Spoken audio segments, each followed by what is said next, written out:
સુરત શહેરમાં ડ્રગ્સ વિરોધી અભિયાનને મોટી સફળતા મળી છે। ઉધના વિસ્તારમાં પોલીસે નોંધપાત્ર કાર્યવાહી કરતા મોટી માત્રામાં ગાંજો ઝડપી પાડ્યો છે। આ કેસમાં 2 કિશોરોને કસ્ટડીમાં લેવામાં આવ્યા છે। સુરતના ઉધના વિસ્તારમાં ડ્રગ્સ વિરોધી અભિયાન હેઠળ પોલીસે મોટી કાર્યવાહી હાથ ધરી હતી, જેમાં 9.8 કિલોગ્રામ ગાંજો ઝડપી પાડવામાં આવ્યો છે। પોલીસે ગાંજો અને 2 મોબાઈલ ફોન સહિત કુલ ₹4,62,000નો મુદ્દામાલ કબજે કર્યો છે। આ મામલે કાયદા સાથે સંઘર્ષમાં આવેલા 2 બાળ કિશોરોની અટકાયત કરવામાં આવી છે। આ સમગ્ર ઘટનાને લઈ પોલીસે વધુ તપાસ શરૂ કરી છે અને ગાંજાનો સ્ત્રોત શોધવાની દિશામાં કાર્યવાહી હાથ ધરવામાં આવી રહી છે। ઉધના પોલીસ સ્ટેશનમાં ગઈકાલે એક એનડીપીએસનો ગુનો દાખલ કરવામાં આવ્યો છે। હ્યુમન સોર્સથી અમારી પાસે ઇન્ફોર્મેશન હતી કે ઉધના પોલીસ સ્ટેશન વિસ્તારનો જે ભાટેના એરિયા છે એમાં એલએન પાર્ક સોસાયટીની પાછળ જે ખાડીવાળો રસ્તો છે એ ખાડીવાળા રસ્તેથી થઈને 2 ઈસમો નીકળનાર છે, જે આ એનડીપીએસનો ગાંજાનો અથવા તો જે એનડીપીએસનો મુદ્દામાલ છે એ લઈને આવનાર છે।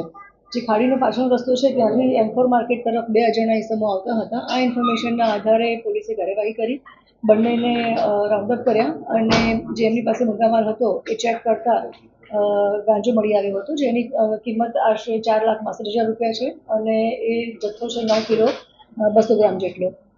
જે બંનેને રાઉન્ડઅપ કર્યા છે અને પૂછપરછ કરી તો એ બંને બાળ કિશોરો છે, જે કાયદાના સંઘર્ષમાં આવનાર છે, જેઓ મૂળ બિહારના છે અને બિહારનો રોશન કુમાર જે સીતામઢીનો છે એણે આ મુદ્દામાલ એનડીપીએસનો ગાંજો એમને આપ્યો હતો અને કહ્યું હતું કે ઉધના વિસ્તારમાં જઈ અને હરિનગર સોસાયટી છે, હરિનગર વિસ્તાર છે, ત્યાં બબલુ કુમાર કરીને હશે, એને માલ આપવાનો છે।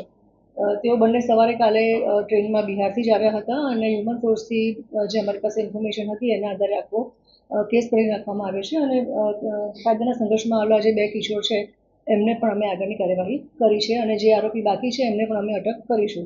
પ્રાઇમરી જે ઇન્ટ્રોગેશન કર્યું છે એમાં એવો ખ્યાલ આવ્યો છે કે જે કાયદાના સંઘર્ષમાં આવનાર એક કિશોર છે એણે હકીકત આપી છે કે અગાઉ થોડા સમય પહેલાં 20 કિલો ગાંજો લઈ અને બોમ્બે પણ આપવા ગયો હતો। એનો મતલબ આ એક રેકેટ ચાલી રહ્યું છે, જે સંદર્ભે અમે ઊંડાણપૂર્વક તપાસ કરી રહ્યા છીએ અને આગળનું પણ જે આરોપી છે એને પણ અમે અટક કરીશું।